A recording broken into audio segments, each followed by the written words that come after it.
வணக்கம். செல்வகுமாரின் வானிலை சுருக்கம் 2024 டிசம்பர் 2 திங்கட்கிழமை அதிகாலை வானிலை சுருக்கம். இன்றைய வானிலை சுருக்கத்தில் முதல் கட்டமாக உச்சபட்ச மழை பொழிவு ஆய்வறிக்கையும் உச்சபட்ச மழை பொழிந்த இடங்கள் அறிக்கையும் வானிலை அமைப்பும் வரக்கூடிய நாட்கள் மழை எதிர்பார்ப்போம், வரக்கூடிய மணி நேரங்கள் எதிர்பார்ப்போம். உச்சபட்சமாக நேற்றைக்கு விழுப்புரம் மாவட்டம் மயிலத்தில் 51 சென்டிமீட்டர். இன்றைக்கு பார்த்தீங்கன்னா கிருஷ்ணகிரி மாவட்டம் ஊத்தங்கரை 50 சென்டிமீட்டர் மழை பொழிந்திருக்கிறது. சத்தம் வெளியே வரவில்லை, பாதிப்பு வெளியே தரவில்லை. 503 மில்லிமீட்டர் மழை பொழிவு ஊத்தங்கரையில் பொழிந்திருக்கிறது. மேலும் Jambukondapatti 250 millimetre, Pambaranai 205 millimetre, Parur 200 millimetre, Penukondapuram 189 millimetre, Nedungal 140 millimetre, Krishnagiri 108 millimetre, KRP அணை 98 மில்லிமீட்டர். 10 சென்டிமீட்டருக்கு மேலே மட்டும் அறிவிக்கிறேன். இப்பொழுது திருவண்ணாமலை மாவட்டத்தை பார்ப்போம். திருவண்ணாமலை மாவட்டத்தில் ஜமுனாமாத்தூர் 225 மில்லிமீட்டர், மேலும் Thandarampattu 202 millimetre, Tiruvannamalai 162 millimetre, Kilpennathur 150 millimetre, Chengam 65 millimetre. அடுத்தபடியாக பார்த்தீங்கன்னா இந்த மாவட்டத்தில் நிறைய மழை பொழிவு இருக்கிறது.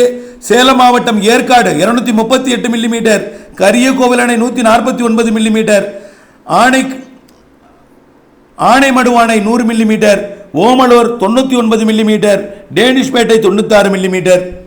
மேலும் கிருஷ்ணகிரி மாவட்டம் ஊத்தங்கரையில் தான் அதிகபட்சமாக 503 மில்லிமீட்டர் மழை பொழிந்திருக்கிறது. கள்ளக்குறிச்சி மாவட்டத்தை பார்ப்போம். அடுத்தது திருப்பால பந்தல் 320 மில்லிமீட்டர், 320 மில்லிமீட்டர் அடுத்தடுத்து பிடித்திருக்கிறது. அடுத்தபடியாக Mathampoondi 309 millimetre, Vengur 267 millimetre, Tirukoilur 262 millimetre, Eraiyur 227 millimetre, Manalurpet 205 millimetre, Sankarapuram 189 millimetre, Kallakurichi 176 millimetre, Kalaiyanallur 168 millimetre, Morappalayam 155 millimetre, Moongil Thuraipattu 150 millimetre, Ulundurpet 149 millimetre, Soolankurichi 149 millimetre, Rishivandiyam 147 millimetre. நிறைய இடங்கள் 10 சென்டிமீட்டருக்கு மேலே இருக்கிறது, பெரிய பட்டியல். மேலும் தருமபுரி மாவட்டம் அரூர் 331 மில்லிமீட்டர், மேலும் பாப்பிரெட்டிப்பட்டி 198 மில்லிமீட்டர், பெண்ணாகரம் 113 மில்லிமீட்டர், ஒகேனக்கல் டிபி 85 மில்லிமீட்டர். மேலும் அந்த மாவட்டத்து மழைப்பிடிப்பு கடுமையாக இருக்கிறது. இன்னும் நிகழ்வானது கல்வராயன் மலைப்பகுதிக்கு தற்பொழுதுதான் நகர்ந்து கொண்டிருக்கிறது. இந்த கல்வராயன் மலைப்பகுதியில் இருந்து கொண்டுதான் கல்வராயன் மலைப்பகுதியில் இருக்கக்கூடிய அந்த மலை தடுத்து கல்வராயன் மலைப்பகுதிக்கு வடக்கு புறமாக காற்றை திசை மாற்றி கல்வராயன் மலைக்கும் ஏலகிரிக்கும் மலைக்கும் இடைப்பட்ட செங்கம் வழியாக காற்றை வழி நடத்தி இரு காற்று இணைவை ஊத்தங்கரையில் கொட்டி இருக்கிறது. ஆக இதுதான் இயற்கை அமைப்பை பாருங்க, தமிழ்நாட்டின் இயற்கை அமைப்பு. நிகழ்வு எங்கே போகிறதோ அந்த இடத்தில் எது தடுக்கிறது என்பதை பார்த்தால் கல்வராயன் மலை அது தடுத்து காற்றை திசை மாற்றி ஊத்தங்கரையில் 500 மில்லிமீட்டருக்கு மேல் மழை பொழிந்து கொடுத்திருக்கிறது. இப்பொழுது வரக்கூடிய மணி நேரங்களை பார்ப்போம். இந்த நிகழ்வு இப்பொழுது சேலம் மற்றும் தர்மபுரி மாவட்டம் வழியாக பயணித்து ஈரோடு மாவட்டம் மற்றும் கர்நாடக பகுதி வழியாக நீலகிரி மாவட்டம் வடக்கு பகுதி வழியாக வயநாடு குடகு வழியாக கொச்சி மற்றும் கோவா இடைப்பட்ட பகுதியில், கோழிக்கோடு மற்றும் மங்களூர் இடைப்பட்ட பகுதியில் அது கடலில் இறங்குகிறது. இதனால மழைப்பொழிவு வரக்கூடிய 4ஆம் தேதி வரை கேரளாவிற்கும் 3ஆம் தேதி வரை நீலகிரி உள்ளிட்ட மேற்கு தொடர்ச்சி மலைப்பகுதிகளுக்கும் ஒட்டுமொத்தம் பொள்ளாச்சி, உடுமலைப்பேட்டை, கோயமுத்தூர், திருப்பூர் உட்பட கோயமுத்தூர் மாவட்டம், திருப்பூர் மாவட்டம், ஈரோடு மாவட்டம், நீலகிரி மாவட்டம் உச்சபட்சமாக குறிப்பாக கோயமுத்தூர் வடக்கு, திருப்பூர் வடக்கு, ஈரோடு மற்றும் இந்த கரூர் மாவட்டத்துக்கு மேற்கே உள்ள பகுதிகள், குறிப்பாக அதுவும் ஈரோடு மாவட்ட வடக்கு பகுதி, நீலகிரி மாவட்ட பகுதி, கோயமுத்தூர் மாவட்ட மேட்டுப்பாளையம் பகுதி, இந்த ஈரோடு மாவட்டத்தோட பவானிசாகர் உள்ளிட்ட பகுதிகள், மேலும் ஒட்டுமொத்த நீலகிரி மாவட்டம் அடுத்த இடத்தை டாப்ல ஒரு உச்சபட்ச எச்சரிக்கையாகவும் அடுத்த இடத்துல மிக டாப் எச்சரிக்கையாக வயநாடு குடகு பகுதிகள், குறிப்பாக வயநாடு மிகவும் எச்சரிக்கை தேவை. அடுத்தபடியாக தான் கேரளாவோட ஒட்டுமொத்த கடலோர பகுதி, அதாவது மூணாறிலிருந்தே கேரளாவின் வடக்கு பகுதி எல்லாமே, கொச்சியிலிருந்து எல்லா வடக்கு பகுதிக்குமே மழைப்பொழிவு அதிகம் உண்டு. ஆனால் குறிப்பாக வயநாடு அதை விட உச்சபட்ச எச்சரிக்கையாக இருக்க வேண்டும். வயநாட்டுக்கு மேற்கு இருக்கக்கூடிய புதுச்சேரியின் மாகே பகுதி, அதன் சுற்றுவட்டார பகுதி எச்சரிக்கையாக இருக்க வேண்டும்.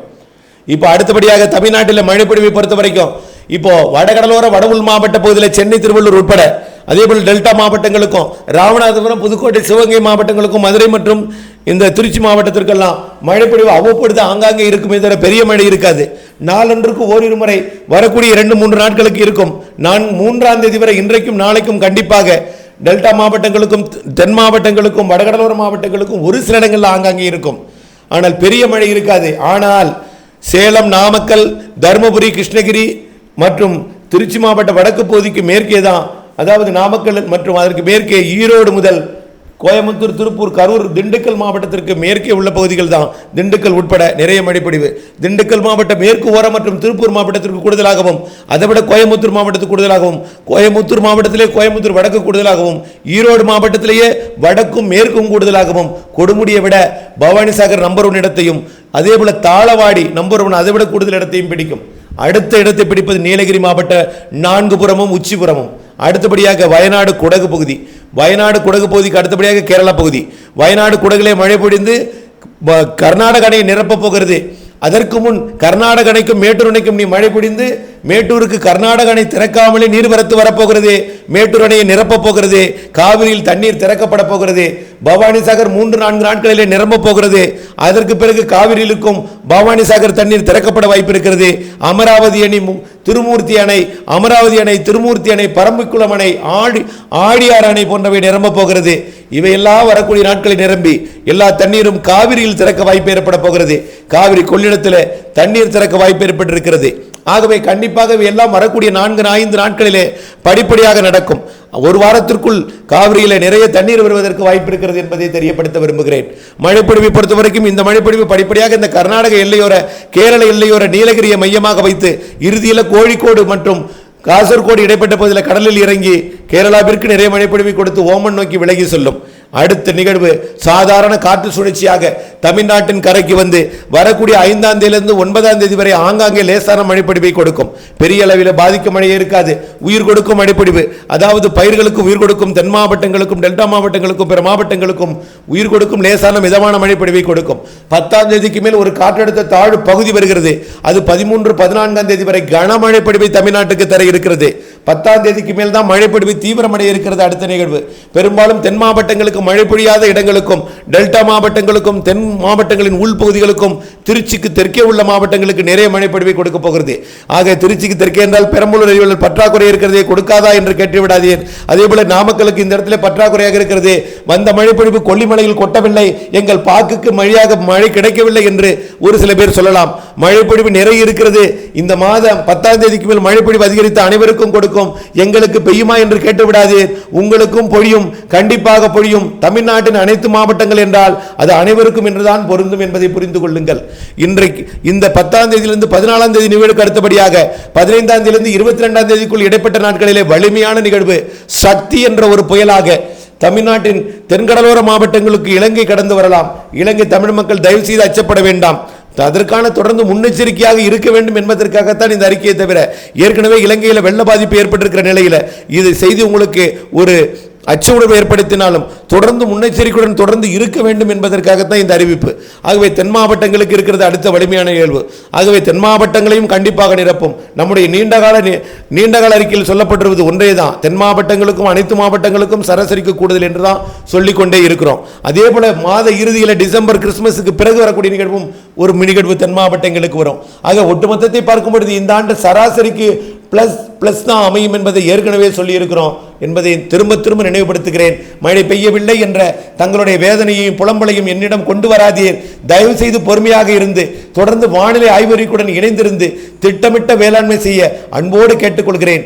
இதில் தெரிவிக்கப்பட்டிருப்பது எல்லாமே முன் எச்சரிக்கைக்காக மட்டுமே. தயவு செய்து இதை எடுத்துக்கொண்டு அச்சமோ பீதியோ அடைய வேண்டாம்.